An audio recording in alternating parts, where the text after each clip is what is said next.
today we are going to start with the question based on stoichiometry and limiting agent. No doubt limiting agent will take us some time. कि थोड़ा सा उसको समझने में और उसको एप्लीकेशन करने में थोड़ा टाइम लगता है, इसलिए मैं ये वीडियो बना रहा हूँ कि और एक प्रैक्टिस आपको आ जाए, देखिए तो कॉन्फिडेंस आपका बिल्डअप हो जाए। देखिए कुछ पहले हमारे पास कुछ स्टोइचियोमेट्री के क्वेश्चन हम डिस्कस कर रहे हैं। जैसे हमारे पास लेट इट बी आपके पास क्वेश्चन हो गया कि how many moles and molecules of oxygen required for complete combustion of glucose. देखिए इस टाइप का क्वेश्चन जेईई मेंस में भी आया हुआ है, हालांकि उसमें मॉलिक्यूल्स पूछा गया था। इजी है, ठीक है। अब आप देखिए glucose, what we can do, we know that glucose on combustion are going to be give CO2 plus H2O। Is it clear to all of you? अब आप देखिए यहाँ पर हम बैलेंस इक्वेशंस यूज कर सकते हैं, अदरवाइज बैलेंस इक्वेशन नहीं यूज करना है तो we can even go with the POS। ठीक है, बैलेंस इक्वेशन यूज कर लेते हैं, थोड़ा इजी बन जाएगा। यहाँ 6 आ गया। अब आप देखिए यहाँ 12 है तो ये 6 आ गया, 6 × 2 12 प्लस 6 18, बट ऑलरेडी 6 आ चुका है तो यहाँ पर कितना हो जाएगा 6O2। तो अब आप देखिए जो भी कोफिशिएंट होता है, this are non as stoichiometric coefficient. This stoichiometric coefficient can consider as a mole only. ठीक है, इसको मोल की तरह ले सकते हैं। Is it clear to all of you? अब आप देखो how many moles of this required for completely combustion of, मान लीजिए यहाँ पर मैंने डेटा नहीं लिया है तो मान लीजिए आपके पास ये आ गया 90 gram of glucose, 90 gram of glucose. तो आपको इसको और इसको कंपेयर करना है तो what we can do, moles of glucose, moles of glucose by 1 is equal to moles of O2 by 6। Balance equation है तो we can use this formula. Is it clear to all of you? Moles of glucose 90 gram, molecular mass of a glucose is 180। तो आप बोलोगे 90 by 180 by 1 is equal to x by 6। moles of O2 को मैंने x मान लिया तो it is going to be 1 by 2 and 3। तो आपको it implies that x equal to 3 mole। Is it clear to all of you? Otherwise बिल्कुल simple तरीके से करना है तो 1 मोल, यहाँ 6 मोल आएगा तो 0.5 मोल, तो आप कितना आ जाएगा 3 मोल। फटाफट से बैलेंस इक्वेशन से ऐसे भी कंपेयर कर लो, 1 मोल रिक्वायर 6 तो 0.5 मोल रिक्वायर 3 मोल, या अदरवाइज ये मेथड आप यूज कर सकते थे। आप तो हाउ मेनी मोल्स, तो आप बोलोगे 3 मोल्स। यदि ये फर्स्ट पार्ट क्लियर हो गया। यदि यहाँ पर आता है number of molecules, number of molecules of oxygen, तो हाउ मेनी मोल, 3 मोल, तो 3 × एवोगैड्रो, 3 × एवोगैड्रो। यदि 3 × एवोगैड्रो दिया है तो वो कंसीडर कर लीजिएगा, अदरवाइज 3 × 6.022 × 10⁻23। तो आई होप यहाँ पर ये चीज क्लियर हो गई। ओके, अब मान लीजिए यहाँ पर, जैसे यहाँ पर आपके पास ये क्वेश्चन आ गया, ठीक है, तो आपको पता चल गया how to find out the number of moles and how to find out the number of molecules. Is it clear to all of you? अब आप देखिए यहाँ पर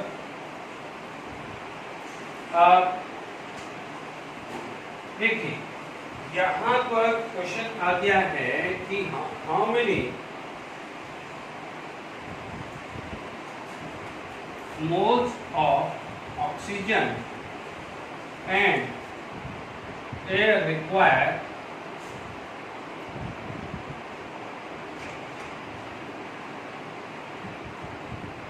for how many liter लिख रहे हैं, या how many liter of oxygen and air required, air can contain 21% oxygen for completely combustion of propane, 1 mole of propane, 1 mole of propane। Is it clear to all of you? बिल्कुल simple है, ध्यान रखना ये दोनों एक ही मैंने question में डाल दिया, अलग अलग नहीं दिया। यहाँ पर प्रोपेन का फॉर्मूला होता है C3H8 plus O2 can give CO2 plus water. How many propane this side 3, how many hydrogen 8 to 4 H2O, 3 into 2 6, 6 plus 4 10, तो यहाँ पर 5 O2 कर सकते हैं। देखिए सीधी सी बात है, हाउ मेनी लीटर रिक्वायर है, how many litre at STP लिख सकते हैं अपन, how many litre at STP, तो क्वेश्चन पूरा हो गया। तो आप क्या बोलोगे 1 मोल, यहाँ पर कितना हो जाएगा 5 मोल, ज्यादा टाइम वेस्ट नहीं करते हैं, 1 मोल ही है ना, तो 1 मोल और 5 मोल, यदि यहाँ पर 2 मोल होता तो 10 मोल, 3 मोल होता तो 15 मोल हो जाता। Is it clear? हमारा वही है मोल्स ऑफ दिस अपॉन 1, ये 1 आएगा upon mole of O2 by 5, तो मोल ऑफ O2 कितना आ जाएगा 5 into 1, तो डायरेक्टली मैंने यहाँ लिख दिया। तो 5 मोल है, तो 5 मोल का मतलब कितना हुआ 5 into 22.4 litre at STP. Is it clear? तो ये कितना आ जाएगा 112 लीटर आ जाएगा एट एसटीपी। तो यदि आपसे पूछा जाए व्हाट इज द ऑक्सीजन, तो आप बोलोगे oxygen require is 1.52 litre at STP. Is it clear? बिल्कुल सिंपल आ गया। अब आप देखो यदि इसकी जगह एयर पूछा होता, मैंने दोनों को एक ही में डाल दिया, ठीक है। यदि एयर दिया है तो तरीका क्या है कि वॉल्यूम ऑफ एयर का 21% या 20 की कैलकुलेशन इजी करने के लिए मैंने 20% कर दिया, कैलकुलेशन इजी करने के लिए क्या कर दिया 20% equal to volume of oxygen, क्योंकि एयर का वॉल्यूम का 20% O2 है, यानी मान लीजिए वॉल्यूम ऑफ एयर 100 ml है तो 20 ml O2 होगा और 80 ml क्या होगा रिमेनिंग होगा। तो ऐसे तरीका होता है। अब आप देखो जब आपको एयर पूछे, समझ लीजिए जब एयर पूछे तो सबसे पहले आप इस बैलेंस इक्वेशन से ऑक्सीजन का ही वॉल्यूम निकालना है, ठीक है, फिर आप उसको ऐसे करेंगे। Is it clear? तो वॉल्यूम ऑफ एयर कितना आ जाएगा, वॉल्यूम ऑफ ऑक्सीजन 100 गया इंटू 20 कितना आ जाएगा 5, यहाँ पर कितना है 112 इंटू 5, तो ये कितना आ जाएगा 10, 5 into 1 6, 5 into 1 560 litre at STP. तो ध्यान दीजिए क्या कर देने का है, ऑक्सीजन 1.2 560। अब आप देखो 560 का 20% कितना आता है 1.2 लीटर आता है। Is it clear to all of you? यानी सेकंड क्वेश्चन जो था वो भी हमने यहाँ पर कंप्लीट कर दिया है। Is it clear? तो अभी मैंने यहाँ पर आपको कुछ क्वेश्चन डिस्कस किए जा रहा हूँ, ठीक है। तो आपके पास ये सारी बात आ गई है, ठीक है।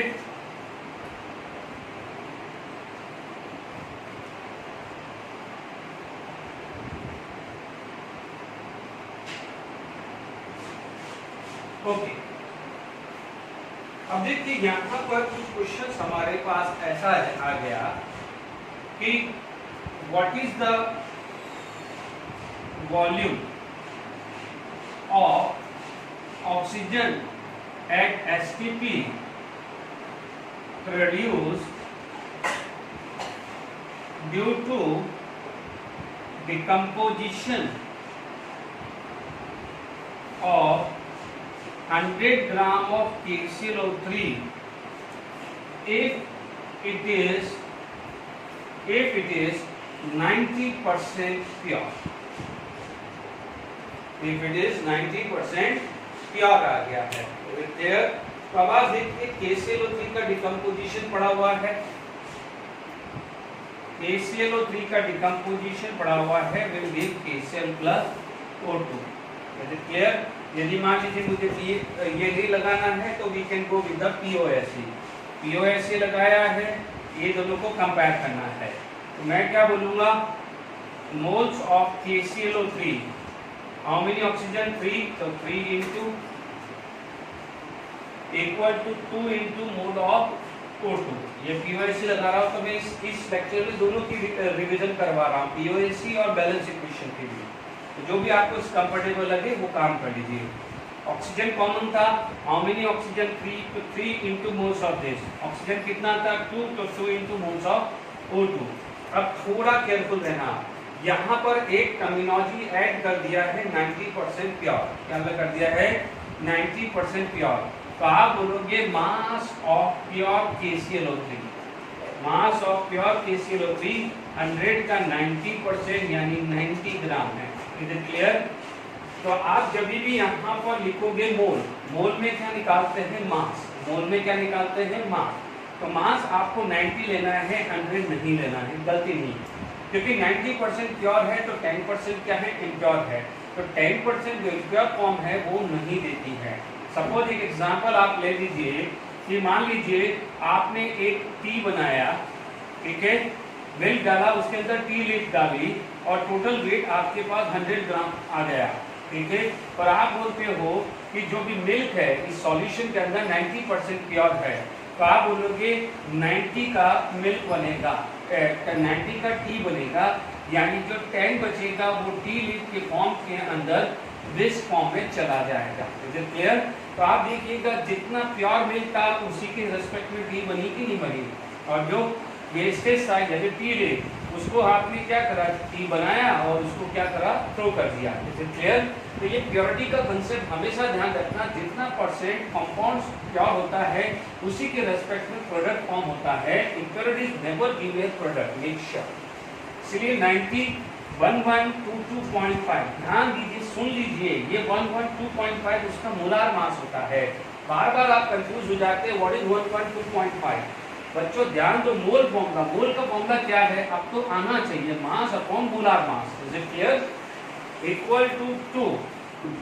अब आप देखो मोल ऑफ O2 निकाल लेते हैं पहले, ठीक है। अब आप देखिए यहाँ पर आपने बात करी मोल ऑफ O2 की बात करी। Is it clear? यदि मोल ऑफ O2 की बात करें तो हमारे पास क्या आया? मोल ऑफ O2। तो देखिए मोल of O2, mole of O2 कितना आ गया है? 3/2 × 90/122.5। Clear to all of you? यदि हम कैलकुलेटर की बात करें तो आपके पास आ गया 3 × 90 डिवाइडेड बाय 122.5 डिवाइडेड बाय 2, ये आ रहा है 11.102 मोल आ रहा है, 1.102 मोल आ रहा है। बट हमें चाहिए वॉल्यूम, तो वॉल्यूम ऑफ O2। तो आप क्या सकते हैं, मैंने थोड़ा सा लैंडिंग मेथड कर दिया है, मैं यहीं क्या कर दूं, इसको मैं क्या करूं, यहीं मैं कर दूं, इतना टाइम नहीं लगाऊं, थोड़ा लंबा मेथड कर दिया। तो यहाँ मैं लिख दूं volume at STP divided by 22.4 litre कर दूं, टाइम वेस्ट नहीं हो, ठीक है। तो मेरा क्या हो जाएगा? वॉल्यूम ऑफ O2 कितना आ जाएगा? 3 × 90/122.5 divided by 2 × 22.4। Is it clear to all of you? तो अब आप देख सकते हैं यहाँ पर जब कैलकुलेशन हुई है तो 24.68 आएगा, 24.68 litre at STP। Is it clear to all of you? तो जब परसेंटेज प्योरिटी का कैसे क्वेश्चंस करते हैं वो भी आपने यहाँ पर देख लिया है। आप ध्यान दीजिएगा कि परसेंटेज प्योरिटी का मास का मतलब जो भी मास गिवन है वो सैंपल का मास है, उसमें परसेंटेज प्योर मिला दीजिए। Is it clear to all of you? अब आप देखिए यहाँ पर यदि आपसे पूछा जाए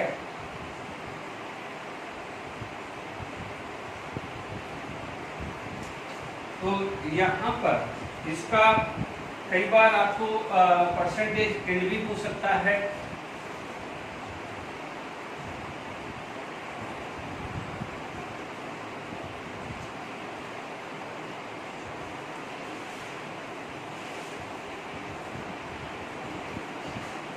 देखिए यही एग्जांपल देता हूँ, मान लीजिए what is the percentage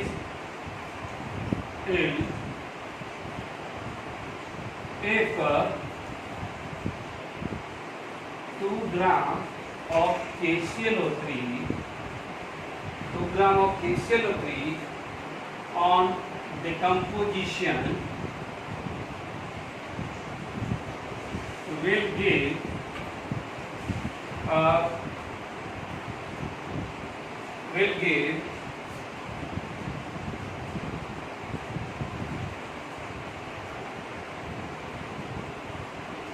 point 224 liter of oxygen at STP। बच्चों मैंने डेटा यू लिया है, और यदि मान लीजिए कुछ खुदा होगा तो अपन चेंज कर लेंगे, है ना। ये तो मैंने क्या सिर्फ एक प्रैक्टिस के लिए, पैटर्न के लिए डेटा लिया है ना। तो ध्यान दीजिएगा, यहाँ पर हमारे पास क्या है, सॉल्यूशन आ जाता है। अभी अपन ने क्या पढ़ा है, 2 KClO3 will give 2 KCl plus 3 O2। इसको मैं बैलेंस इक्वेशन से सॉल्व करता हूँ, है ना। मैं दोनों सिखा रहा हूँ, ध्यान दीजिए। आपका क्या है, mole of KClO3 upon 2 is equal to mole of O2 by 3। ठीक है, ये बैलेंस इक्वेशन वाले मेथड से लिखा है। जब भी परसेंटेज यील्ड का क्वेश्चन आ जाता है तो इसको ध्यान मत दो, इसको ध्यान मत दो, ठीक है। यानी जो सैंपल होता है उसको ध्यान नहीं देना है। तो मोल्स ऑफ एक्स क्या है, उसका एक्स मान लिया 122.5 बाय 2। ध्यान दीजिए 122.5 is a molar mass, mass given divided by molar mass is a number of moles divided by 2। Moles of O2 0.224 by 22.4 upon 3। दो ही फॉर्मूला यूज कर रहा हूं, mass upon molar mass, volume at STP divided by 22.4 आ गया है। अब x की वैल्यू देख लीजिए, यहाँ पर आपके पास आ जाएगा x अपॉन 122.5 इंटू 2, ये आ जाएगा, ये वैल्यू आ गई है 0.01 अपॉन 3। चेक कर लीजिए, ये 0.01 अपॉन 3 आ गया है। इट इम्प्लाइज दैट x की वैल्यू 122.5 इंटू 2 इंटू 0.01 बाय 3। ठीक है, तो अब आप देखिए यहाँ पर आपके पास 122.5 इंटू 2 इंटू 0.01 डिवाइडेड बाई 3। बच्चों ये वैल्यू आ गई है 0.816। This value is going to be a 0.816 gram. ध्यान दीजिए, तो अपन ने क्या निकाला है कि जब भी परसेंटेज यील्ड या परसेंटेज प्योरिटीज का आता है, जो भी आपका जो मास है उसको थोड़ी देर के लिए इग्नोर कर दीजिए and you will find the mass actually required. यानी 0.224 लीटर यदि ऑक्सीजन प्रोड्यूस हो रहा है तो एक्चुअली KClO3 इतना यूज हुआ है। Is it clear? बट आपके पास सैंपल क्या है 2 ग्राम, इसका मतलब this is the purest form. तो यहाँ पर यदि मैं परसेंटेज यील्ड पूछूं, देखो परसेंटेज यील्ड पूछूं तो मेरे पास परसेंटेज यील्ड का क्या आ जाएगा, परसेंटेज यील्ड। ठीक है, तो आप बोलोगे 0.816। देखो ये मैं परसेंटेज 0.816 इंटू 2 इंटू 100, ठीक है, क्योंकि mass actually required divided by 2 into 100। हालांकि देखो ये परसेंटेज, ये क्वेश्चन परसेंटेज यील्ड के बजाय परसेंटेज प्योरिटी ज़्यादा प्रेफर होगा, क्योंकि जो प्रोडक्ट होता है उसके लिए परसेंटेज यील्ड होता है और जो रिएक्टेंट होता है उसके लिए परसेंटेज प्योरिटी ज़्यादा वर्ड सूट होता है। तो आप इसको परसेंटेज प्योरिटी वर्ड भी आगे मान लो यही क्वेश्चन आता है, what is the percentage purity, तो आप क्या बोलते हैं कि आप मास ऑफ रिएक्टेंट निकालते हैं। जब परसेंटेज प्योरिटीज आ जाए तो मास ऑफ रिएक्टेंट निकालने की कोशिश करें। हालांकि फर्क कुछ नहीं पड़ता है, आप देखेंगे फर्क कुछ नहीं पड़ेगा, तो इतना ध्यान दीजिए।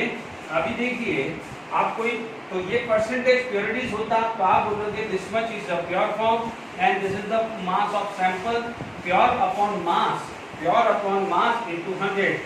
ये कितना आ जाएगा, लगभग कितना आया 40.8% आ गया। ठीक है, 40. इसको परसेंटेज यील्ड या परसेंटेज प्योरिटी दोनों क्वेश्चन बन सकते हैं। Clear to all of you? अब मान लीजिए कोई बच्चा बोलते हैं कि सर परसेंटेज यील्ड, तो ध्यान दीजिए परसेंटेज यील्ड जब निकालते हैं no doubt it is related to the product. तो मैं दूसरे तरीके से भी सिखा रहा हूँ, देखिए फॉर्मूला वही लगना है। अब उस केस में क्या हुआ, जब परसेंटेज यील्ड निकालते हैं तो मास ऑफ प्रोडक्ट निकालना होता है। तो आपके पास यहाँ पर कितना है 2 ग्राम, तो 2 ग्राम को एक्चुअली मान के चलो कि ये 2 ग्राम यूज होने जा रहा है। तो 2 ग्राम 122.5 अपॉन 2, यहाँ पर जो है वॉल्यूम x मान लीजिए 22.4 बाई 3। ठीक है, अब आपको निकालना है x। ठीक है, ये बन जाएगा 2 से 2 कैंसिल, 122.5 इंटू 22.4 इंटू 3। देख लीजिए x की वैल्यू जो आ रही है 22.4 into 3 divided by 1 22.5, ये आ रहा है 0.548, ये क्या आ रहा है 0.548 आ रहा है, ठीक है। यहाँ पर जो आ रहा है कैलकुलेशन कहीं मिस्टेक हो रही है, 2 ग्राम 122.4 तो 22.4 into 3 divided by 122.5, ये आ रहा है 0.548, है ना, 0.548 आ रहा है, राइट है ना। तो कितना आया 0.548, है ना। अब सुनो, यानी अब आप समझिए कि यदि मान लीजिए ये 2 ग्राम पूरा का पूरा यूज होता तो इतना आना चाहिए, इतना मास प्रोड्यूस होना चाहिए, बट एक्चुअली मास कितना मिला, ये तो आपने थ्योरेटिकल सोचा ना, कि आपने बोला 2 ग्राम KClO3 पूरा का पूरा यूज हो जाना चाहिए, तो आप बोलोगे this is considered as a theoretical mass of product या सब थ्योरेटिकल वॉल्यूम ऑफ प्रोडक्ट, ठीक है। तो अब आप देखो परसेंटेज इज, ठीक है, दिस इज एक्चुअल, क्योंकि ये तो आपने कैलकुलेट करी ना, ये वैल्यू तो आपने कैलकुलेट करी, तो जो कैलकुलेट करी है वो तो एक्चुअल हुई ना, अपॉन थ्योरेटिकल इनटू 100। देखिए अब इस वैल्यू को भी आप देख लीजिए, 0.224 डिवाइडेड बाय 0.548 इनटू 100, देख लीजिए 40.8% आ रहा है, this value come to be a 40.8%। तो देख लीजिए दोनों आया है, देखिए परसेंटेज एज निकालना है या परसेंटेज प्योरिटी, दोनों तरीके से आया। वापस से सुन लीजिए, जब ये परसेंटेज तरीका एक ही है, दोनों में सेम ही आया, परसेंटेज प्योरिटी या परसेंटेज दोनों वैल्यू सेम आएगी, बस सिर्फ टर्मिनोलॉजी फर्क हो जाएगी कि प्योरिटी जो वर्ड आता है it is related to the reactant, it is related to the reactant. जब हमने मास ऑफ रिएक्टेंट निकाला and divided by mass of sample into 100, यानी रिएक्टेंट से रिलेटेड यदि बात करते हैं तो प्योरिटी, और प्रोडक्ट से रिलेटेड बात करते हैं तो इट इज यील्ड। अदरवाइज आप दोनों तरीके से करो, एमसीक्यू क्वेश्चंस हैं तो आंसर तो सेम ही आने वाला है। आप देख लीजिए आपके सामने दोनों मेथड मैंने यूज किया है, आई होप समझ में आ गया होगा। चलिए अभी हम कुछ क्वेश्चंस हम लिमिटिंग रीजन पे करते हैं।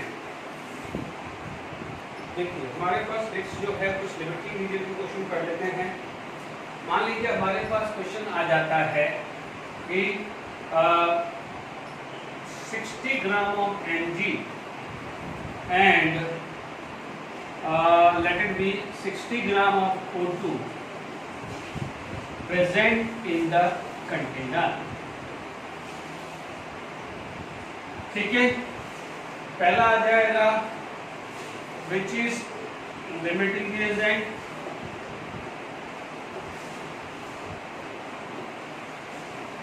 दूसरा आ जाएगा which is in excess and how many gram,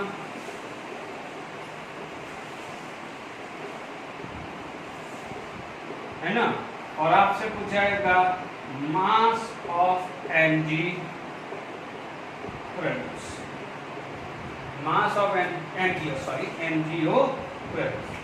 अब आप देखिए, अब ध्यान से समझ लीजिए, बहुत इंपॉर्टेंट है क्या तरीका मैं यूज कर रहा हूं, सारे बच्चे ध्यान से सुन लीजिए, ठीक है।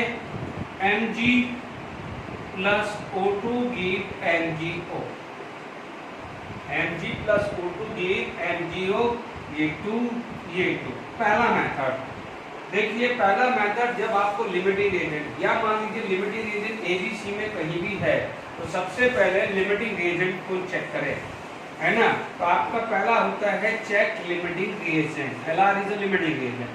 तो आप बोलोगे moles of Mg/2 and mole of O2/1, उसको मुझे कंपेयर करना है। मोल्स ऑफ O2/1 मुझे इसको कंपेयर करना है, इज इट क्लियर। अब आप देखो आपके पास मास कितना है 60, atomic mass of Mg is 24/2, is it clear. O2 कितना है 60/32/1 is it clear mass upon molar mass by 2 mass upon atomic mass by 2 mass upon atomic mass by 2 ठीक है आप देख लीजिए ये 6 और 10 और ये 6 4 ये आ जाएगा ये वैल्यू जो है वो आ रही है 10/8 10/8 का मतलब क्या हुआ है आप देख सकते हैं this value is suppose to be है 5/4 यानी 1.25 आ रही है 5/4 यानी 1.25 आ रही है ये कितनी वैल्यू आ रही है इट कम टू बी 8 4 जा यहाँ पर 1 एंड 15 तो ये कितनी आ रही है आपके पास लगभग आप देख सकते हैं 8 1 यानी ये क्या हो जाएगा नियर टू 2 आ रही है नियर टू 2 आ रही है ना बस सिर्फ अब नियर टू 2 आ रही है तो विच इज लेस क्वांटिटी तो आप बोलोगे दिस इज लेस क्वांटिटी क्योंकि देख लीजिए ना 8 2 जा 16 है 8 2 जा क्या हुआ 16 तो ये 16 से थोड़ा यानी 2 से थोड़ा सा कम होगा नियर टू 2 या आप एग्जैक्ट वैल्यू निकाल दीजिए तो इन दोनों में से लोवेस्ट कौन है इन दोनों में से कौन लोवेस्ट है तो लोवेस्ट वैल्यू ये है अब जब लोवेस्ट वैल्यू जिसकी होती है वो लिमिटिंग रिएजेंट होता है यानी Mg can act as a limiting reagent तो पहला का पार्ट आ गया है कि Mg is limiting reagent is it clear अब Mg इज लिमिटिंग रिएजेंट तो अब आपसे बोला जाएगा व्हिच इज एक्सेस तो आप बोलोगे O2 is access O2 is access ये भी क्लियर हो गया O2 इज एक्सेस अब बोलेगा हाउ मेनी ग्राम तो आप ध्यान से सुनना ठीक है सेकंड पार्ट बिल्कुल शांति से चले अब आप देखो जब हम हाउ मेनी ग्राम निकालने जा रहे हैं क्या निकालने जा रहे हैं हाउ मेनी ग्राम तो आपका टारगेट क्या होना चाहिए कि जो आपने यूज किया है बैलेंस इक्वेशन वही होती है ध्यान से सुन लीजिए ये लिमिटिंग रिएजेंट है इसका मतलब इसका पूरा मास कंज्यूम हो गया है लिमिटेड एक्सेस तो लिमिटेड का मतलब कम आप बोलोगे लिमिटेड तो लिमिटेड का मतलब क्या हुआ लेस लेस और एक्सेस का मतलब क्या हुआ मोर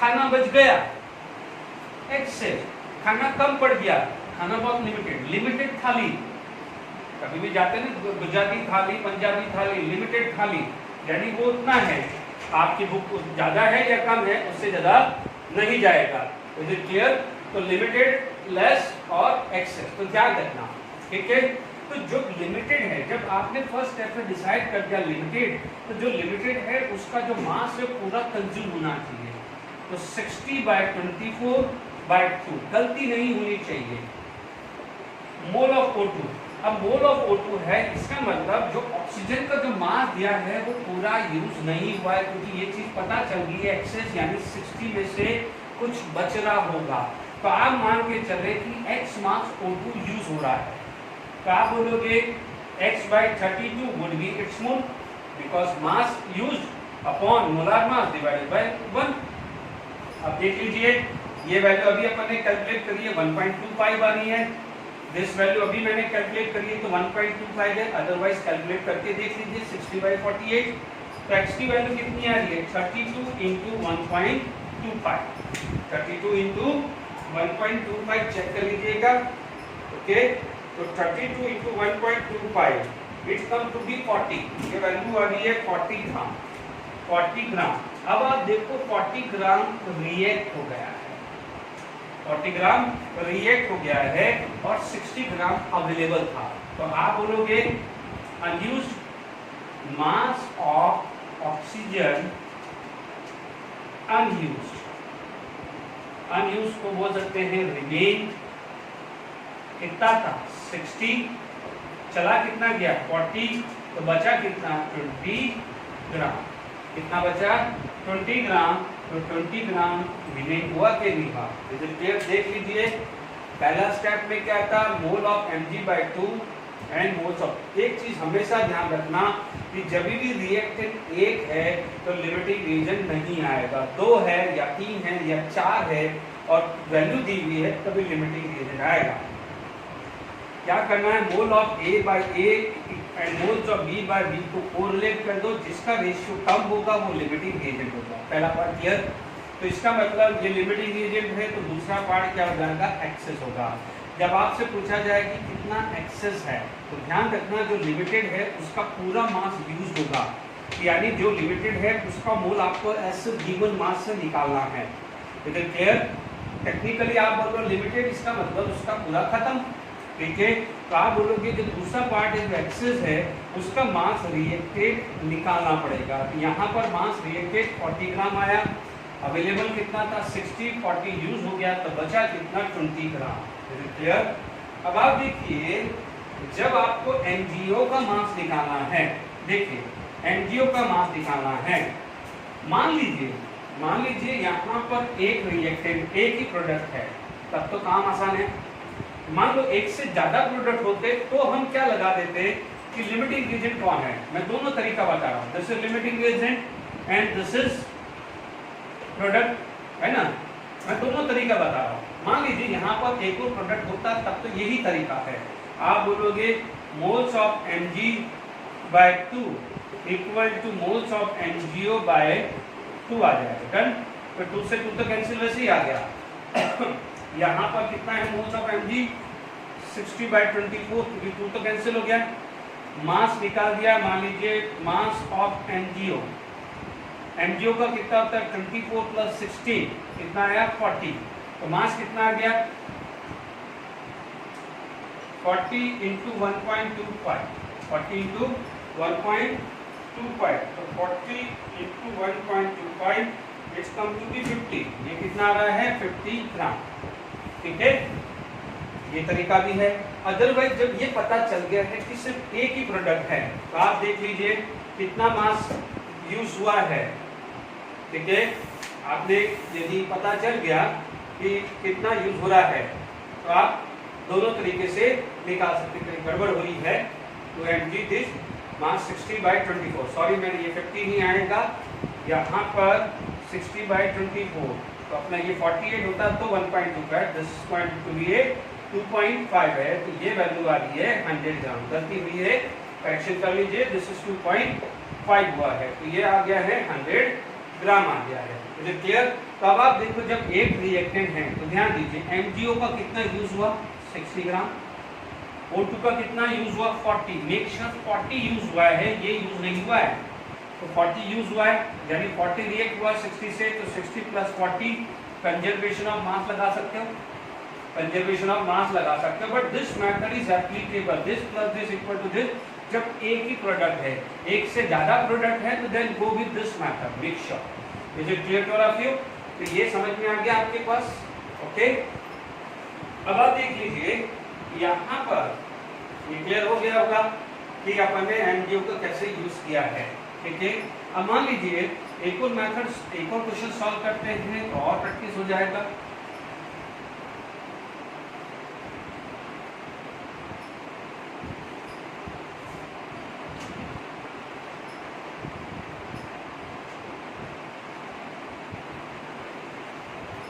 चलिए, अब मान लीजिए हमारे पास क्वेश्चन जो कुछ आ गया, ठीक है, हमारे पास यहाँ पर लेट इट बी SO2 दे दिया, मान लीजिए यहाँ पर 80 ग्राम ऑफ SO2 दे दिया, और यहाँ दे दिया 48 ग्राम ऑफ O2, और मास ऑफ SO3 प्रोड्यूस, कुछ भी रैंडमली वैल्यू डाल दो ना।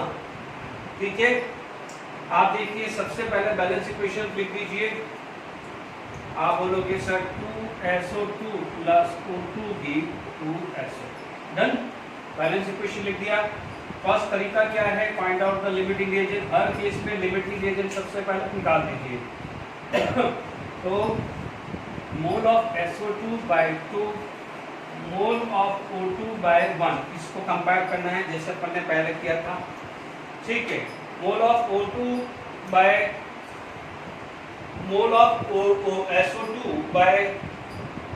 And mole of O2/1। ठीक है, यहाँ पर आपके पास क्या है 80 ग्राम। ठीक है, सल्फर डाइऑक्साइड का मॉलिक्यूलर मास होता है 64, 32 + 32, 64/2। मोल्स ऑफ O2 कितना है 48/32/1, 32/1, 1 आया। चलो यहाँ पर ये वैल्यू आ गई। ओके, तो ये कितना आ जाएगा 10, ये कितना आ गया है 8, क्योंकि 8 इंटू 10 80, 8 इंटू 8 64, तो ये आ गया है 10/16। ठीक है, ये कितना आ गया है 16 इंटू 2 एंड 16 इंटू 3। ठीक है, अब आप देखो ये 10/16 है और ये 3/2 है, तो बट ऑब्वियसली ये वैल्यू लेस होगी, ये वैल्यू क्या होगी, लेस होगी। Is it clear? जब ये वैल्यू लेस आ गई तो SO2 can act as a limiting agent, SO2 can act as a limiting agent. एक चीज ध्यान रखना बच्चों, ये मत समझ लेना कि ये रट मत लेना कि हर केस में ऑक्सीजन लिमिटिंग एजेंट नहीं आएगा एक्सेस है, वो तो मैंने डेटा रैंडमली लिया है। मान लीजिए ये वैल्यू यदि ये 32 हुआ था या मान लीजिए 16 ग्राम आता तो ये लेस भी हो सकता था, तो ये कोई रखने वाली बात नहीं है, ये तो न्यूमेरिकली बनाया है। तो दिस इज प्लस, तो आप क्या बोलोगे, यहाँ पर आ जाएगा SO2 इज लिमिटिंग रिएजेंट। ठीक है, ये क्लियर हो गया कि O2 इज एक्सेस, ये भी क्लियर हो गया, O2 इज एक्सेस, बात खत्म। अब आप देखो सेकंड पार्ट, जब हम सेकंड पार्ट सॉल्व करते हैं तो वापस से फॉर्मूला तो वही लेना है, बट जब फॉर्मूला जब सेकंड पार्ट में यूज कर रहे हैं तो एक चीज का ध्यान रखना है कि जो लिमिटिंग रिएजेंट है उसका मास पूरा कंज्यूम हो रहा है, तो इसका मास पूरा कंज्यूम हो रहा है तो एज सच 80/64/2 लिख दो। Is it clear?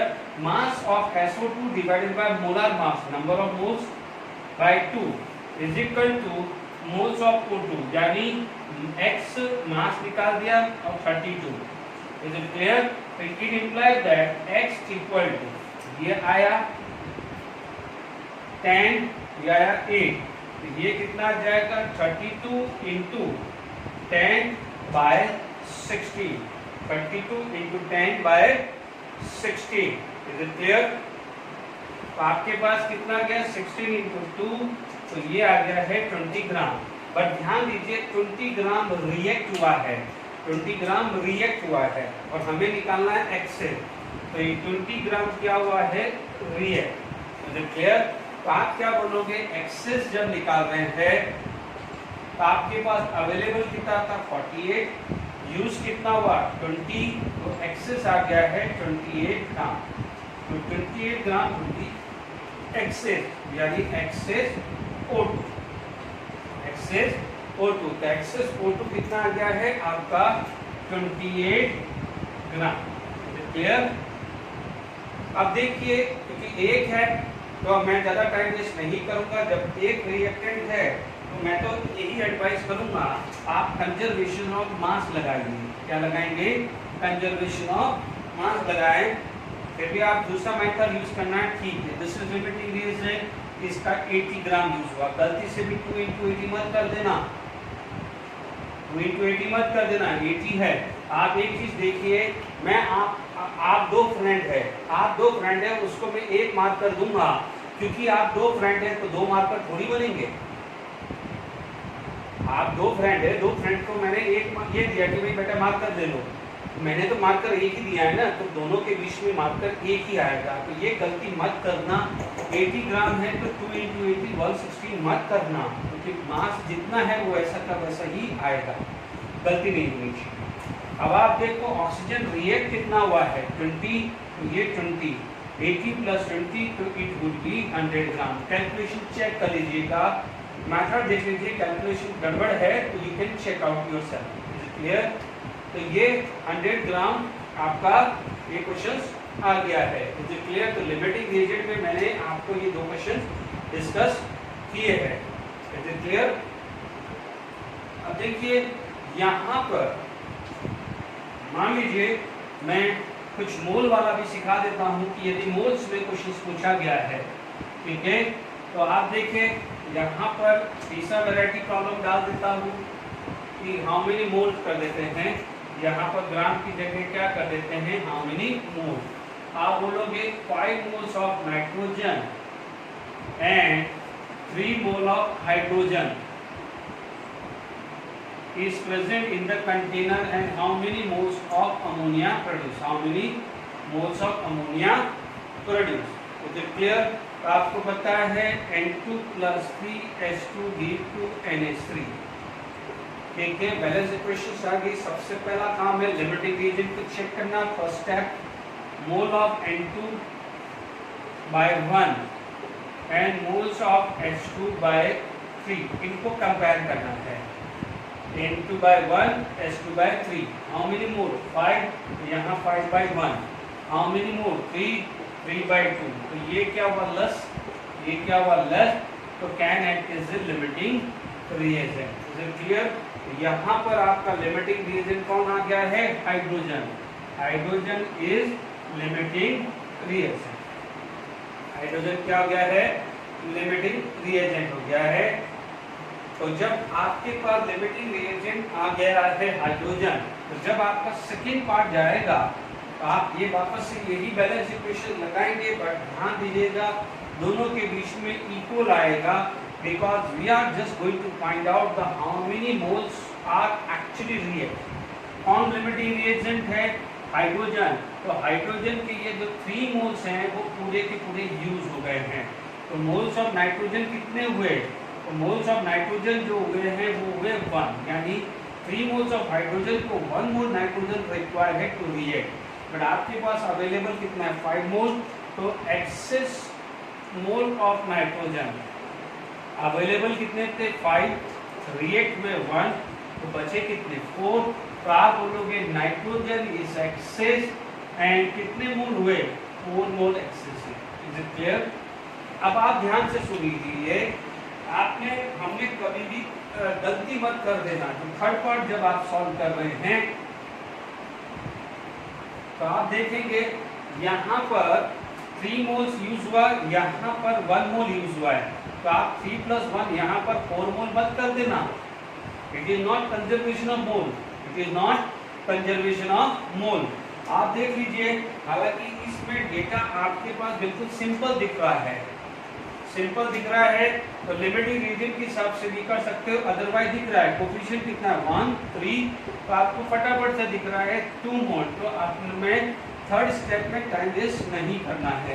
बट मान लीजिए और कोई डेटा होता, तो लिमिटिंग रीजन कौन है? Nitrogen by 1, moles of ammonia by 3। Limiting reagent कौन है? नाइट्रोजन, सॉरी हाइड्रोजन है। हाइड्रोजन यहाँ पर कितना आता है? 2, और हाइड्रोजन के लिए यहाँ क्या आता है? 3। तो हाउ मेनी मोल? तो आप बोलते हैं यहाँ पर 3 से 3 कैंसिल 1, तो मोल्स ऑफ नाइट्रोजन कितना आ रहा है? तो ये आ रहा है कि नहीं आ रहा है? Ammonia sorry 2। यदि यहाँ x होता तो x/3 × 2 वैल्यू आ जाती। आई होप ये क्लियर हुआ। अब नेक्स्ट क्वेश्चन जो हम डिस्कस करते हैं।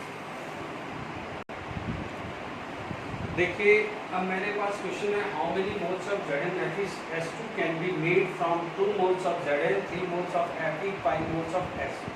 अब मैंने क्या करा है? 3 रिएक्टेड दिया है। ऐसा क्वेश्चन मैंने लेक्चर में भी लिया था, ठीक है। अब हालांकि उसमें मास था। यहाँ पर आप देखिए व्हाट इज द फॉर्मूला। आपको जब तक बैलेंस इक्वेशंस नहीं आती तो घबराना नहीं है, ठीक है।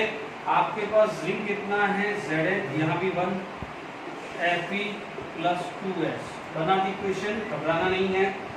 अब आप देखिए आपको क्या करना है? Moles of Zn by 1, moles of Fe by 1, mole of sulphur by 2, इसको कंपेयर करना है। Is it clear? अब आप देखिए मोल्स ऑफ Zn कितना है? 2/1, Fe कितना है? 3/1, S कितना है? 5/2। ये वैल्यू आ रही है 2.5, ये वैल्यू आ रही है 3, ये 2। ये सबसे लेस हुआ, सबसे लेस हुआ, तो व्हाट इज दिस? तो जिंक इज लिमिटिंग रिएजेंट। तो पहला यदि क्वेश्चन आ जाए कि which of the following is limiting reagent, तो आप बोलोगे zinc is limiting reagent. Clear हो गया? आप देख लीजिए यहाँ पर moles of FeS2 Zn FeS2/1, ये 1 है, तो ये भी 1 है ना। तो मैंने आपको क्या कहा है? लिमिटिंग रिएजेंट निकालने के बाद कंपेयर कर दो। ये 1 है तो ये भी 1 ही है ना। देख लो, this should be equal to this. तो how many moles of zinc? तो 2 मोल्स ऑफ जिंक है। यहाँ पर कितना आ जाएगा? 2 मोल्स Zn FeS2 आ जाएगा। Is it clear to all of you? आगे बस में तो फाइनल आंसर क्या गया है? 2 मोल्स ऑफ Zn FeS2, ठीक है। अब आप देखिए यहाँ पर और क्वेश्चंस हम डिस्कस करते हैं।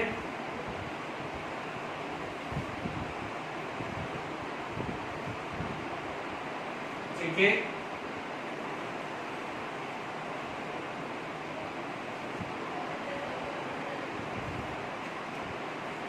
देखिए मान लीजिए आपके पास यहाँ पर LiAlH4 है। अब मान लीजिए 3 मोल्स ऑफ Li, ठीक है, 5 moles of aluminium and 2 moles of hydrogen मैंने ले लिया। 2 मोल्स ऑफ हाइड्रोजन ले लिया and how many moles of LiLH4 can be made. Simple है, देखो आपको टिपिकल बैलेंस इक्वेशन नहीं पता है तो उसकी जरूरत नहीं है। ये सिंपल क्वेश्चन बता रहा हूँ, Li plus Al plus H2 are going to be form LiAlH4। Clear, यहाँ पर 2 कर दिया है। Is it clear? अब आप देखो सिंपल है, mole of Li by 1, mole of Al by 1, mole of H2 by 2, क्योंकि हाइड्रोजन डाइएटॉमिक फॉर्म में एग्जिस्ट करता है। Li की कितना दिया है 3 बाई 1, 5 बाई 1 एंड 2 बाई 2। ये वैल्यू कितनी आई 1, ये वैल्यू कितनी आई 5, ये वैल्यू आई 3।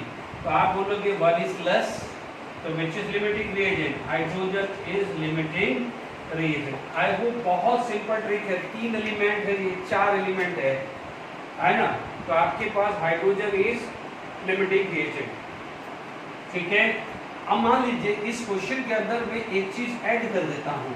कोई बच्चा बोलेगा कि सर एल्यूमिनियम और लिथियम कितना एक्सेस है, सपोज मल्टीपल ऑप्शन में आ गया IIT एडवांस में, या मान लीजिए लिमिटिंग रीजन ना पूछ के ये पूछ ले कि कितना एल्यूमिनियम एक्सेस है या कितना लिथियम एक्सेस है, तो क्या करेंगे? कोई बात नहीं, इतना ध्यान रखना कि हाइड्रोजन इज लिमिटिंग रिएजेंट, कोई दिक्कत नहीं है, सिंपल तरीका है।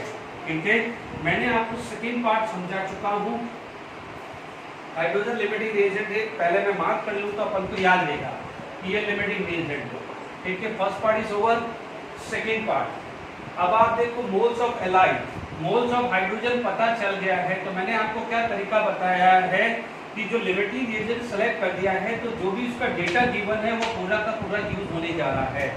जब मैं यहाँ से मुझे क्या मिल गया है कि moles of Li should be equal to this, तो मुझे ये क्लियर हो गया है कि moles of Li use, moles of Li use कितना गया है 1 मोल। देख लीजिए, this should be equal to this, तो डायरेक्टली लिख दूंगा moles of Li equal to 2 by 2 यानी 1। सिमिलरली अब आप देखो मोल्स ऑफ Li यूज, तो एक्सेस मोल ऑफ Li कितना गिवन है 3, यूज कितना हुआ 1, तो आप बोलोगे 2 मोल्स ऑफ Li एक्सेस, यानी ए पार्ट आ गया। मान लो बी पार्ट निकालना है, तो देखो इसका कोफिशिएंट भी है, तो this should be equal to this, this should be equal to this, तो मुझे क्या मिल गया है मोल्स ऑफ Al यूज्ड। ध्यान रखना जब यूज कर रहे हैं तो जो एक्सेस है उसको उसका यूज निकालना है, गलती मत करना। सिर्फ एक ही ट्रिक लगा की है, आपको यहाँ भी क्या मिल जाएगा 1 मोल, तो आप बोलोगे excess mole of aluminium available कितना था 5 में से 1 यूज आ गया, तो क्या बोलोगे 4 मोल बच गया है। 4 मोल क्या है, बच गया है। ये जनरली 3 वाले एडवांस में पूछते हैं ज्यादातर। ठीक है, बट कोई बात नहीं, जो बच्चा नीट की तैयारी भी कर रहा है तो भी कोई टेंशन नहीं है, तरीके आने से कंसेप्ट क्लियर होने चाहिए। Is it clear? You know how to use limiting agent concept. अब आपको क्या निकालना है, moles of LiLH4 use. Limiting agent कौन है? दिस इज लिमिटिंग एजेंट, तो आप बोलोगे moles of H2 by 2 equal to moles of LiAlH4। ठीक है ना, क्योंकि यहाँ कोफिशिएंट 1 है। How many moles of H2? 2, तो मोल्स ऑफ LiAlH4 कितना प्रोड्यूस होगा? It is equal to 1 mole. Is it clear to all of you? I hope ये चीज समझ में आ गई है। Mole of LiAlH4 equal to 1 mole. Okay, अब मान लीजिए यहाँ तक क्लियर हो गया।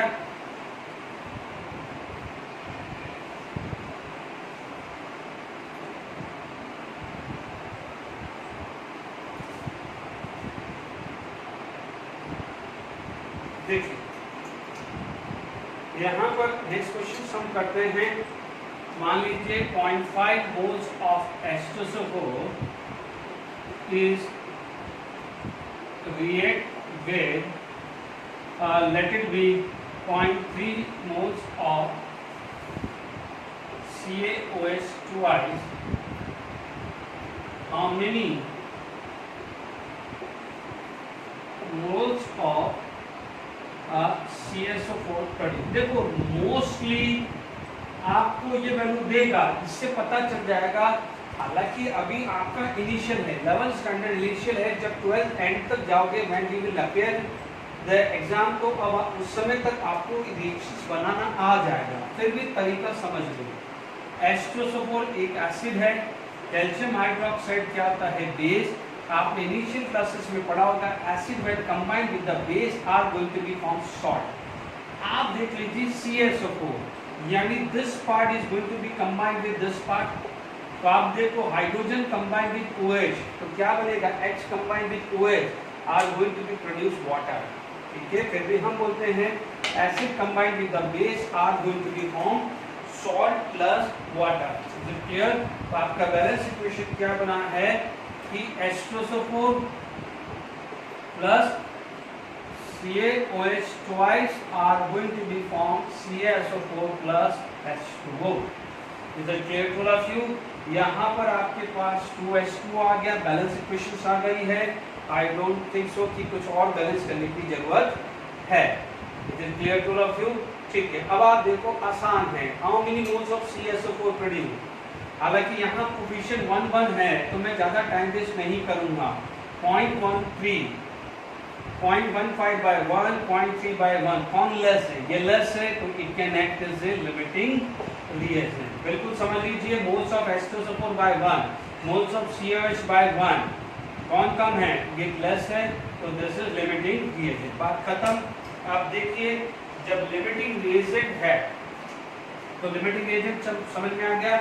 तो आप क्या बोलोगे?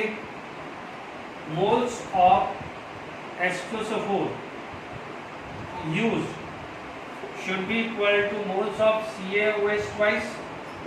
ये लिमिटिंग एजेंट क्या है? CaOH twice कितना है? 0.3 मोल। कितना है? 0.3 मोल्स। तो एक्सेस मोल ऑफ H2SO4 कितना है? 0.5। उनमें से कितना यूज हुआ? 0.3। द रिमेनिंग वुड बी 0.2 मोल। आराम से देख लीजिए, एक ही तरीका है। पहला तरीका क्या है? Moles of A by A और moles of B by B से कंपेयर करो, कौन लेस है? लेस है तो लिमिटिंग एजेंट लिख लिया। दूसरा तरीका है कि मान लीजिए आपका सेकंड पार्ट है कि कितना एक्सेस निकालना। हालांकि इसमें क्वेश्चन छोटा सा था, बट मैं आपको प्रैक्टिस करा रहा हूँ कि मान जरूरी थोड़ी है कि मोल्स पूछे। कल को क्वेश्चन पूछ ले कि how many moles of H2SO4 remain, फिर क्या करेंगे? भले ये छोटा क्वेश्चन है, तो मैं इस तरीका सिखा रहा हूँ। आप बोलोगे मैंने कि तरीका क्या बताया? जब एक्सेस निकालना है तो जो एक्सेस है उसका यूज निकालो। तो moles of A by A should be equal to moles of B by B। तो जो लिमिटिंग एजेंट है उसका पूरा मोल या मास यूज हो गया है, उससे उसका मोल जो डेटा के हिसाब से दिया है वो रखो, और मोल्स ऑफ एक्सेस यूज निकालिए। अवेलेबल माइनस यूज, ये आ जाएगा रिमेन। Is it clear? तो यदि यही क्वेश्चन आता कि how many moles of H2SO4 remain, तो इट शुड बी 0.2 मोल। अब आप देख लीजिए, मैं बार बार केयरफुली बोल रहा हूँ, रिपीट कर रहा हूँ, गलती वापस मत करना। दिस इज मोल, तो don't go with conservation of mole. ठीक है, आप देख लीजिए लिमिटिंग रीजन कितना है? 0.3 मोल। दोनों का कोफिशिएंट 1 1 है, तो मैं डायरेक्टली 0.3 मोल लिख दूं ना। 1 मोल विल गिव 1 मोल, तो 0.3 मोल विल गिव 0.3 मोल। तो how many moles of calcium sulphate will produce? 0.3 मोल। यदि H2O का बोलते तो H2O कितना हो जाता? 0.6 मोल हो जाता है ना। 1 will give 1, तो 0.3 will give 0.3. 1 will give 2, तो 0.3 will give twice of 0.3. Is it clear? यदि H2O का मोल भी यदि आपसे पूछ लिया हो। Is it clear to all of you? आप बात समझ में आ गई? अब थोड़ा सा यदि मैं इसमें कुछ चैलेंजिंग चीजें डालूं, बहुत चैलेंजिंग चीज डालूं, तो थोड़ा एक इंटरेस्ट बनाने के लिए इंडिकेटर्स बनाने के लिए इस क्वेश्चन में कुछ मॉडिफिकेशन डाल रहा हूँ। मेरा क्वेश्चन मान लीजिए यही है 0.5 मोल्स ऑफ H2SO4, तो आपसे लिख दिया परसेंटेज प्योरिटी। ये बहुत अच्छा क्वेश्चन है, बहुत अच्छा क्वेश्चन है, ध्यान दीजिए। 0.5 moles of H2SO4, percentage purity 90%, ठीक है। And with 0.3 mole percentage purity, मान लीजिए इसको मैंने 80% डाल दिया और इसको मैंने क्या डाल दिया 90% प्योरिटी, ठीक है। और इसका मोल ले लिया मैंने 0.4 मोल, है ना। थोड़ा इंटरेस्टिंग क्वेश्चन बना दिया, कोई बात नहीं, अपन काम करेंगे इस पे, ठीक है। वही तरीका है H2SO4, वही है CaOH CaSO4 प्लस 2H2। जब भी परसेंटेज प्योरिटी दी हुई होती है उसमें घबराना नहीं है, एक स्टेप बढ़ती है और कुछ नहीं है। तो आप क्या बोलोगे, आप बोलोगे यहां पर सबसे पहले जो स्टेप होगा एक्चुअल मोल किसके H2SO4 के, कितने दिए हैं 0.5 मोल। CaOH ट्वाइस कितने मोल दिए हुए हैं 0.54 मोल। यही यूज किया तब में जब परसेंटेज प्योरिटी 80 दिया होता तो कुछ नहीं है उसका 80% कर दो, परसेंटेज प्योरिटी 90 दिया होता है तो कुछ नहीं है उसका 90% कर दो, और कुछ नया नहीं है। 8 into 5 कितना होता है 4, तो ये हो जाएगा 0.4 मोल। 4 into 9 36, तो ये आ जाएगा 0.36 मोल्स, और कुछ नहीं हुआ है। Is it clear to all of you? कुछ नहीं हुआ है, यानी जो हमने इससे पहले वाले एग्जांपल में 0.5 मोल और ये 0.3 था, ठीक है। चलो कोई बात नहीं, मैं 0.3 0.4 रखा, तो मान लीजिए उसमें आपने 80% प्योर था तो इसका 80% कर दिया, ये 90% था तो उसका 90% प्योर किया, तो मैंने परसेंटेज प्योरिटी और इसको मिक्सअप कर दिया है। अब आप देखिए तरीका वही है, पहला ए है ना, ये दोनों तो 1 है तो मैं बोलूंगा मोल्स ऑफ H2SO4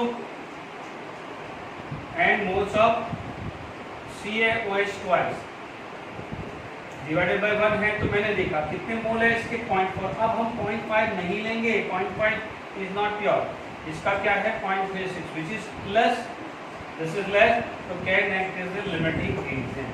तो पहला पार्ट क्लियर हो गया, लिमिटिंग एजेंट। तो अब गलती मत करना है, अब हमें तो 0.5 या 0.4 नहीं लेना है, 0.5 या 0.4 नहीं लेना है, गलती नहीं होनी चाहिए। तो अब आप देख लीजिए लिमिटिंग रिएजेंट कौन है 0.36, मोल्स ऑफ CaOH ट्वाइस कितना है 0.36, तो आप देखेंगे, आप बोलेंगे इसके कितने एक्चुअल मोल 0.36 मोल, कोफिशिएंट 1 है, तो इसके भी मोल कितने आ जाएंगे 0.36 मोल। ध्यान से समझ लेना, कोई बच्चा बोलेगा 0.4 क्यों नहीं है।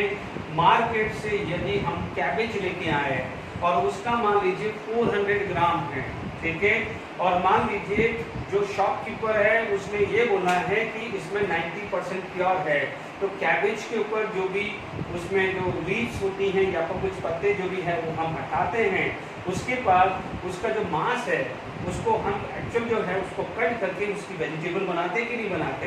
तो आप मार्केट से लाए 400 ग्राम, ठीक है, अब उसमें से मान लीजिए 40 ग्राम वेस्ट निकला, तो जो वेजिटेबल जो बनी है और हम जो जिसको खाएंगे वो कितने का होगा 360 ग्राम का हुआ।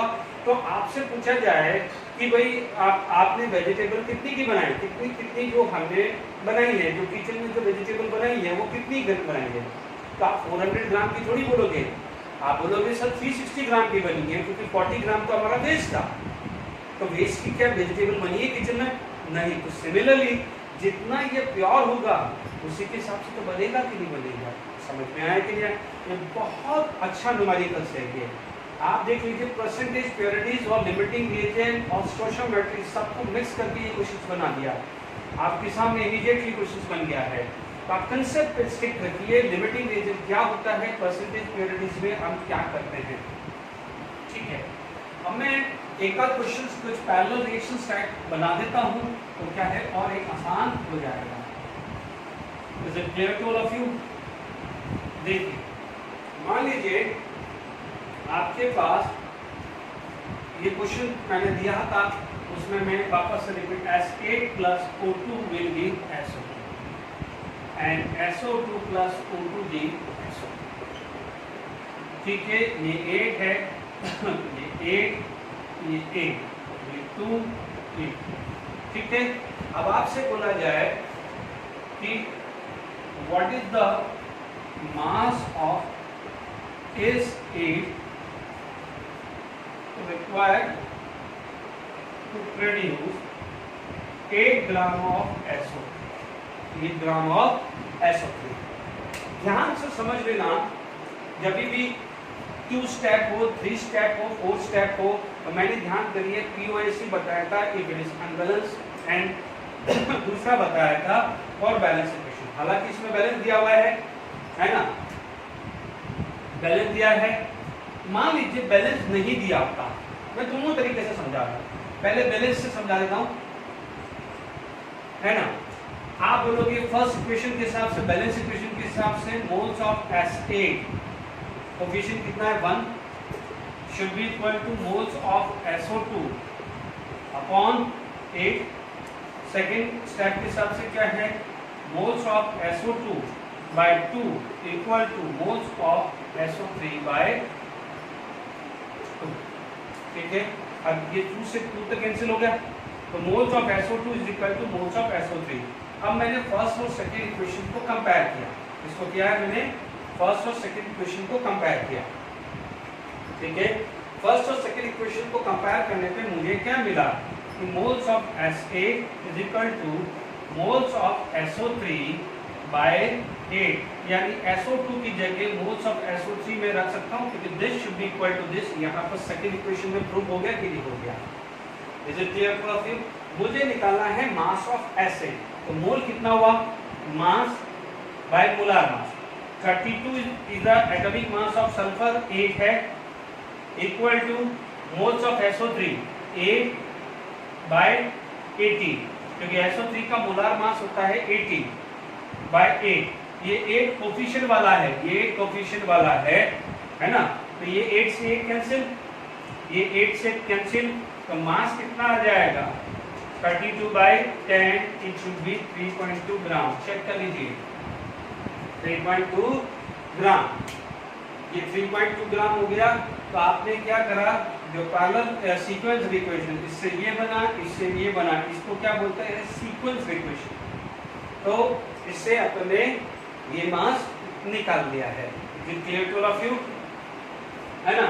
अब मान लीजिए जैसे यही क्वेश्चन है, अब इसमें मैं मान लीजिए इसमें मुझे कुछ क्रिएटिविटी करनी है, तो क्या हो सकता है, मैं यहां पर लिख दूं कि परसेंटेज प्योरिटी,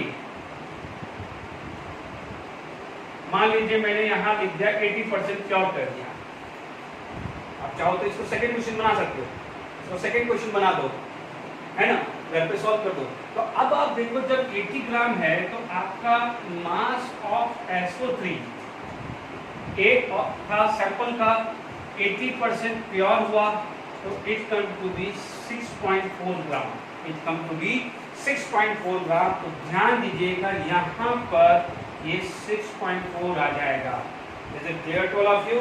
ये क्या बन जाएगा, 6.4 आ जाएगा। थोड़ी सी कैलकुलेशन चेंज हो जाएगी, चाहो तो ये घर दूसरा क्वेश्चन बना लेना, ये क्वेश्चन पूरा सॉल्व करने के बाद दूसरा क्वेश्चन बना लेना, तो आपके नोट्स में नया एग्जाम्पल आ जाएगा। मास कितना आ गया, 32 इंटू 6.4 बाय 10, यही आ रहा है, ये 10 आ रहा है, 80 आएगा, ये कैंसिल नहीं हुआ, ये कैंसिल नहीं हुआ है, तो यहाँ 80 आया। ठीक है, यहाँ पर आपके पास आप देख सकते हैं, फिर भी 32 into 6.4 divided by 80, it come to be 2.56, it come to be 2.56 रहा। अब इसको चेक करना हो, इसको चेक करना हो ना, आपको चेक करना हो, तो अभी देखो 3.2 था, क्या था 3.2, 3.2 का 80% निकाल दो, ये वैल्यू आएगी कि नहीं आएगी? 3.2 का 80% क्या है, ये वैल्यू आएगी कि नहीं आएगी? आई बस में आपको तो तरीका देख लीजिए कि मास परसेंटेज को मैं कैसे यूज कर रहा हूँ। Is it clear? I hope आ गया। अब मान लीजिए कोई बच्चे को ये लंबा मैटर लगा कि सर ये तो लंबा मैटर लग रहा है, बट जो मैं चीज समझा रहा हूँ it is applicable for sequence only. जो मैं अभी ट्री बता रहा हूँ POSC, it is for sequence only, यानी इससे ये बना और फिर सेकंड स्टेप बने, क्योंकि सल्फर डाइऑक्साइड बनेगा तभी तो ये बनेगा। मान लीजिए सल्फर डाइऑक्साइड नहीं बनता तो ये कैसे प्रोड्यूस होता? लॉजिक क्लियर हुआ कि नहीं हुआ? तो ये सीक्वेंस है, जब सीक्वेंस है तो वो फॉर POSC लगाने के लिए क्या करना है देख लीजिए। आपके पास किसका मास निकालना है? S8। अभी थोड़ी देर के लिए परसेंटेज प्योरिटी वाले का मामला हटा देता हूँ, ठीक है, चलेगा। 80% है तो 3.2 का 80% कर देना। अब आप देखो आपको एसिड है और SO3 कंपेयर करना, ठीक है। ये जब है, बार बार रिपीट कर रहा हूँ, जब सीक्वेंस है, first step, second step, third step, fourth step, fifth step, sequence है A से B, B से C, C से D, D से E, तभी आएगा, नहीं तो ये नहीं लगेगा। पैरेलल वाली रिएक्शंस मत कर देना, नहीं तो लॉजिक गड़बड़ हो जाएगा, ठीक है। अब आप देखो, यहाँ देखिए दोनों में कॉमन क्या है? Sulphur 8 into moles of S8, यहाँ सल्फर कितना है? 1 into moles of SO3। Clear? 8 मास निकालना है, तो मेरे पास इसका मास निकालना है, इसका 8 इंटू 32 1। मोल्स ऑफ SO3 कितना है? 8/80, यही है 8/80। 8 से 8 कैंसिल, 8 से 10 कैंसिल, तो ध्यान दीजिए मास 32/10, तो 3.2 ग्राम आ रहा है कि नहीं आ रहा है? Is it clear to all of you? 3.2 gram आया कि नहीं आया? तो देख लीजिए कैसा सीक्वेंस वाला क्वेश्चन आपके पास आ गया है। Is it clear to all of you? अब नेक्स्ट क्वेश्चन हम बात करते हैं, नेक्स्ट क्वेश्चन हम करते हैं। देखिए अब हमने, मैंने इससे पहले वाला सीक्वेंस लिया है, इसमें अब ये ले रहा हूँ टू पैरेलल रिएक्शन। अब आप देखो टू पैरेलल, आपको कैसे पता चलेगा कि ये पैरेलल है या सीक्वेंस है? आप देख लीजिए दोनों आपका रिएक्टेंट है, फर्स्ट इक्वेशन सेकेंड इक्वेशन को इफेक्ट नहीं दे रही और सेकेंड फर्स्ट को इफेक्ट नहीं दे रही है, तो वो पैरेलल आएगी। यानी पैरेलल में क्या होता है कि दो रिएक्टेंट है या तीन रिएक्टेंट है, वो एक साथ आपको प्रोडक्ट बनाते हैं, ठीक है। आप देखेंगे इससे पहले वाला सल्फर से SO2 और SO2 से SO3 बनाता, ठीक है। SO3 से मान लीजिए H2SO4 बन जाता, तो उसे बोलते हैं सीक्वेंस, कोई बात नहीं, ठीक है। अब आप देखिए यहाँ पर आपको निकालना है KClO3, बहुत आसान है। पहली इक्वेशन से बात करें O2 और मुझे निकालना है KClO3, तो मेरे फॉर्म फर्स्ट इक्वेशन मैं लिखूंगा मोल्स ऑफ KClO3 by 2, यहाँ लिखूंगा मोल्स ऑफ O2 by 1 लिखूंगा। अब मोल्स ऑफ O2 कितना प्रोड्यूस हो रहा है? 5, तो मोल्स ऑफ KClO3 मैं लिखूंगा 2 इंटू 5, तो ये कितना हो रहा है? 5 मोल है ना। How many moles of O2 produce? 5, तो 5 इंटू 2, तो मैं बोलूँगा कि 10 mole KClO3 required to produce 5 moles of O2। ये क्लियर हुआ? अब आप देखिए KClO3 कितना कोफिशिएंट यहाँ 4 है, मोल्स ऑफ KClO4 कितना कोफिशिएंट है? ठीक है। अब आप देखो KClO4 प्रोड्यूस हो कितना रहा है? 2 मोल। यहाँ पर कितना प्रोड्यूस हुआ? 2, तो मोल्स ऑफ KClO3 4 गया, 4 इंटू 2/3, 8/3, ठीक है। 8/3 आप बात करेंगे तो आएगा लगभग 2.67 मोल, यानी ऑक्सीजन को प्रोड्यूस करने के लिए 10 मोल चाहिए और KClO3 को प्रोड्यूस करने के लिए 2.67 चाहिए। तो अब आप देख लीजिए initial moles of KClO3 required 10 mole for first step and 2.67 for second step. It is equal to 12.67 mole. ठीक है। आज का जो लेक्चर के अंदर मैंने सारे वैरायटी बता दी, percentage purities, percentage stoichiometry, balance equation, POSC का यूज करके आई होप इसके बाद आपका लिमिटिंग रिएजेंट, सीक्वेंसर या पैरेलल रिएक्शंस पे कोई डिटेल नहीं है। मान लीजिए सीक्वेंस और पैरेलल रिएक्शन में कंफ्यूज हो गए कि यार सर हमें नहीं पता चला, तो आपको ये मेथड तो पता है ना, कि आपको पता है V1 किसका था O2, V1 किसका था O2, फाइंड आउट करना है ये, V1 किसका था KClO4, फाइंड आउट करना है ये। अब दोनों जगह KClO3 है तो दोनों को ऐड तो करना है। तो आपको यदि मान लीजिए सीक्वेंस से पैरेलल में कंफ्यूजन आ रहा है तो छोड़ दीजिए, आप क्या बोलोगे, आप moles of A by A equal to moles of B by B equal to moles of C by C equal to moles of D by D, उसको लगा दीजिए, एक अननोन होगा तो एक नोन होगा, ठीक है।